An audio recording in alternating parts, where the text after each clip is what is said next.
Bismillahirrahmanirrahim. Assalamu alaikum students. Today we are going to do the MCQs and true false of chapter 9. Number 1.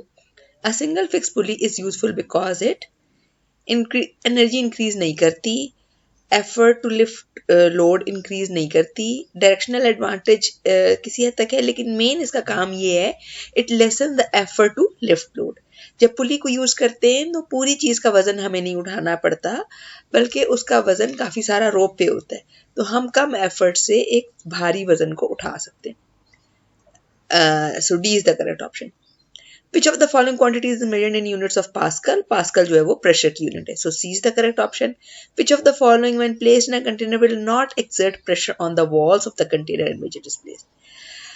Solid, क्योंकि solid का जो पूरा pressure है वो downwards act करता है, साइड वाइज नहीं एक्ट करता. लिक्विड गैस और लिक्विड और गैस को मिला के कहते हैं fluid.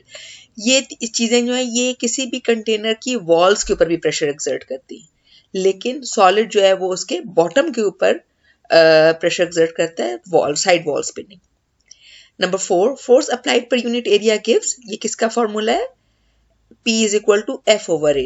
So pressure is equal to force divided by area. That is why B, pressure, is the correct option. Number 5. The atmospheric pressure will be lowest. जितना सी level पे होंगे एटमॉस्फेरिक प्रेशर ज्यादा होगा, ऊपर जाते जाएं तो एटमॉस्फेरिक प्रेशर कम होता चला जाएगा. अगर यहाँ पे हाईएस्ट पूछा जाता ना तो कराची होता.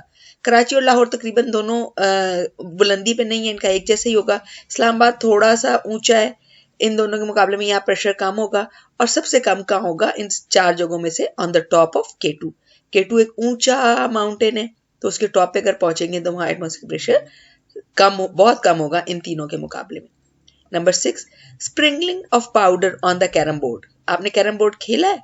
कैरम बोर्ड जब खेलते हैं तो उसके ऊपर पाउडर डालना होता है, बोरक्स पाउडर डालते हैं या कोई और भी पाउडर डाल सकते हैं. उससे क्या होता है कि आपकी जो कैरम बोर्ड की गोटियां हैं वो आसानी से मूव करती हैं. क्यों? क्योंकि पाउडर की वजह से फ्रिक्शन रिड्यूस हो जाती है. It does not produce buoyancy, it does not increase friction, it does not increase pressure, it reduces the friction.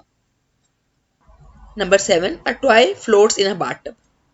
The buoyant force exerted on the toy depends on the volume of water in the tub, B, bathtub, C, water displaced, D, air above the water.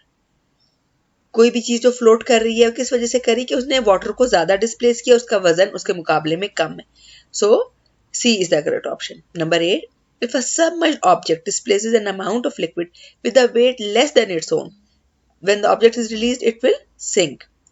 अभी हमने यहाँ पे भी बात की, buoyancy में आपको ये बात याद रखनी है कि जब किसी ऑब्जेक्ट को पानी के नीचे सबमर्ज किया जाता है तो अगर अमाउंट ऑफ वाटर डिस्प्लेस्ड, उसका जो वेट है उस ऑब्जेक्ट से ज्यादा होगा तो ऑब्जेक्ट जो है वो फ्लोट करेगा, और जब अमाउंट ऑफ वाटर जो डिस्प्लेस हुआ है उसका वेट कम हो, ऑब्जेक्ट का ज्यादा हो. अगर ऑब्जेक्ट का वेट कम हो उसके मुकाबले में जो उसने वाटर को हटाया है, डिस्प्लेस किया है, उसका ज्यादा हो तो ऑब्जेक्ट फ्लोट करेगा. अगर ऑब्जेक्ट का वजन ज्यादा और उसने जिस वाटर को डिस्प्लेस किया है उसका वजन कम हो तो फिर वो ऑब्जेक्ट जो है सिंक कर जाएगा. ठीक है जी. ये बायोन्सी के कंसेप्ट को इस डायग्राम से देखें. ये देखें, प्लास्टिक की बोतल जिसका ढक्कन बंद है, जिसमें एयर फिल्ड है, ये फ्लोट करेगी. एप्पल जो है वो फ्लोट करेगा. ऑरेंज भी अगर छिलके समेत डालें पानी में तो फ्लोट करेगा. ये प्लास्टिक की रबर बॉल जो है जिसके अंदर एयर फिल्ड है ये फ्लोट करेगी. क्या चीजें सिंक कर गई? ये मेटल की कैंची, ये मेटल का फोर्क, ये मेटल के कॉइन्स और ये मार्बल्स बंटे, ये सिंक कर गए. क्यों? क्योंकि ये भी पानी को हटा रहे हैं, लेकिन जितना वाटर ये डिस्प्लेस कर रहे हैं उसका जो वजन है वो कम है, इनका वजन ज्यादा है, इसलिए ये सिंक कर गई ये चीजें. अब ये जो चीजें फ्लोट कर रही हैं ऊपर, ये क्यों फ्लोट कर रही हैं? क्योंकि इन्होंने जितना वाटर डिस्प्लेस किया है उसके मुकाबले में चीज का वजन कम है. ठीक है जी. If the object is lighter and the water displaced is more in weight then the objects will float, और वाइस वर्सा. अब ये देखिए, ये एप्पल आधा पानी में आधा ऊपर है, बॉटल ज्यादा ऊपर है थोड़ी पानी में. क्यों? क्योंकि बॉटल का वजन बहुत ही कम है, खाली बॉटल प्लास्टिक की, ठीक है, और उसके मुकाबले में इतना सा वाटर ही जो इसने डिस्प्लेस किया है वही इसको इसको फ्लोट करने के लिए काफी है। इसके मुकाबले में एप्पल जो है वो आधा डूबा हुआ है, आधा ऊपर है। क्यों? क्योंकि इतने हिस्से ने जब वाटर को डिस्प्लेस किया है तो वो इक्वल है to the weight of that object. तो जहां पे बैलेंस में आ गया उस लिहाज से वो फ्लोट करेगा। आप भी इस तरह की एक्टिविटीज कर सकते हैं, अपनी मर्जी के ऑब्जेक्ट्स को पानी के टब में या बाल्टी में फ्लोट करके देखें या सिंक करके देखें कि क्या होता है, आपको तब ज्यादा अच्छा समझ में आएगा। Number 9, a force which opposite motion is known as, motion को जो फोर्स रोकती है वो क्या कहलाती है? फ्रिक्शन।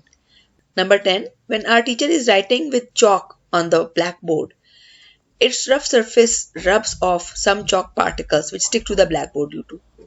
जब भी रफ सरफेस की और इस तरह की बात हो तो कौन सी फोर्स आ जाएगी? फ्रिक्शन। ठीक है जी। चौक मेल्ट नहीं होता, चौक कोई मशीन नहीं है, चौक की कोई बॉयंसी नहीं हो रही, फ्रिक्शन प्रोड्यूस हो रही है जिसकी वजह से चौक का हिस्सा रब ऑफ होके ब्लैकबोर्ड के साथ स्टिक कर जाता है।